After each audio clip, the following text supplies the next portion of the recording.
আমার স্ত্রীকে আমি ভালোবেসেই বিয়ে করেছিলাম, কিন্তু যখন পরিপাটি প্রেমিকাটা অগোছালো স্ত্রী হয়ে গেল, তখন কেন জানি আমার আর ওকে ভালো লাগতো না। মেয়েটা অল্পতেই খুশি হয়ে যেত। আমার মনে আছে, যখন ওর সাথে আমার বিয়ে হয়, তখন আমার মাস শেষে বেতন ছিল 15,000। এই টাকায় ও কতটা হ্যাপি ছিল তা আমি কাউকেই বোঝাতে পারবো না। আমি থেকে শুরু করে আমার পরিবারের প্রতিটা মানুষের খেয়ালও রাখতো, আর দিন শেষে চাইতো একটু ভালোবাসা, যেটা আমি সময়ের সাথে সাথে দেওয়া কমিয়ে দিলাম। আস্তে আস্তে আমার পজিশন ভালো হতে রইল, আমার চিন্তাধারা উন্নত হলো, কিন্তু সংসারের চাপে পড়ে ও ঠিক আগের মতোই রয়ে গেল। আমার 15,000 বেতন 30,000-এ গিয়ে ঠেকল। ঘর পরিবর্তন হলো, আমি পরিবর্তন হলাম। শুধু পরিবর্তন হলো না, কবিতা। হ্যাঁ, আমার স্ত্রী নিজেকে পরিবর্তন করলো না। টাকার নেশা আমাকে গ্রাস করে দিল। আস্তে আস্তে ভুলে গেলাম আমি আমার প্রিয় অতীতকে। সুখ পেয়ে ভুলে গেলাম দুঃখের দিনে পাশে থাকা মানুষগুলোকে। সারাদিন খাটাখাটনি করে খাবার টেবিলে যখন কবিতা অপেক্ষা করত, আমি বলতাম, যত সব আদিক্ষেতা। বৃষ্টি হলেই আমার হাত দুটো ধরে যখন বলতো, চলো না একটু দুজনে বৃষ্টি বিলাস করি, আমি তখন বলতাম, বয়স তো কম হলো না, এখন এসব পাগলামি ছাড়ো।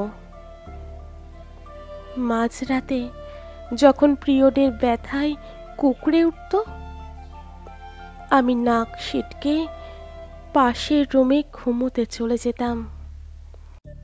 দিনের পর দিন তার ভালোবাসা বেড়েছিল আমার প্রতি, আর আমার অবহেলা। একটা সময় পর আমার পরিবারও ওকে অবহেলা করতে শুরু করলো। যার হাতের রান্না সবাই তৃপ্তি করে খেত, এখন নাকি তার রান্না ভালো হয় না। যে ওষুধ না দিলে আমার বাবার ওষুধ খাওয়ার কথা মনে থাকতো না, আজকাল নাকি সে ভুল ওষুধ দিয়ে আমার বাবাকে মেরে ফেলার প্ল্যান করেছে।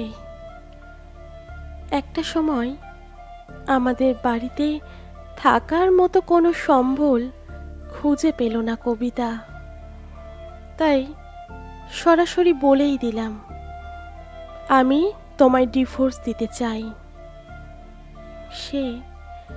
সেদিন খুব অবাক নয়নে চেয়েছিল, কোনো প্রতিবাদ করেনি।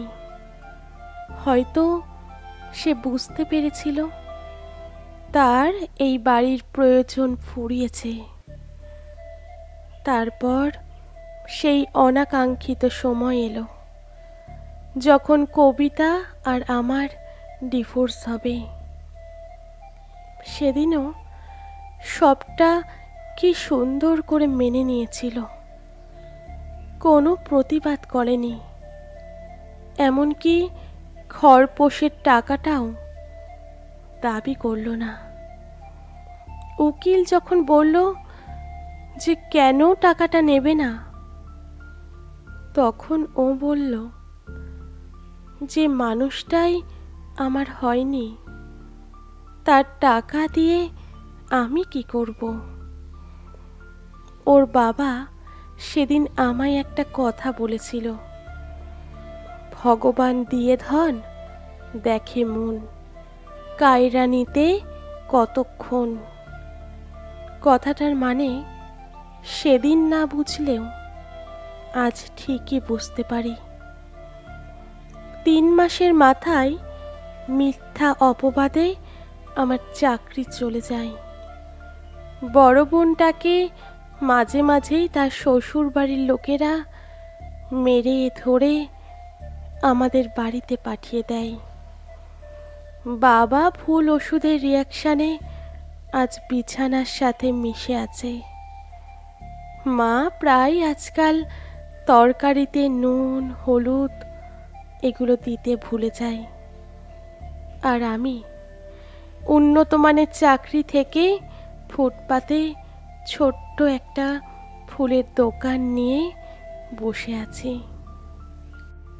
আজ ওই কথাটার মানে বুঝলাম, দিয়ে ধন দেখে মন, কায়রা নিতে কতক্ষণ।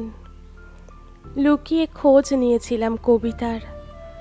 শুনেছি অন্য জায়গায় তার বাবা বিয়ে দিয়েছে, স্বামী একজন ডাক্তার, খুব সুখে আছে।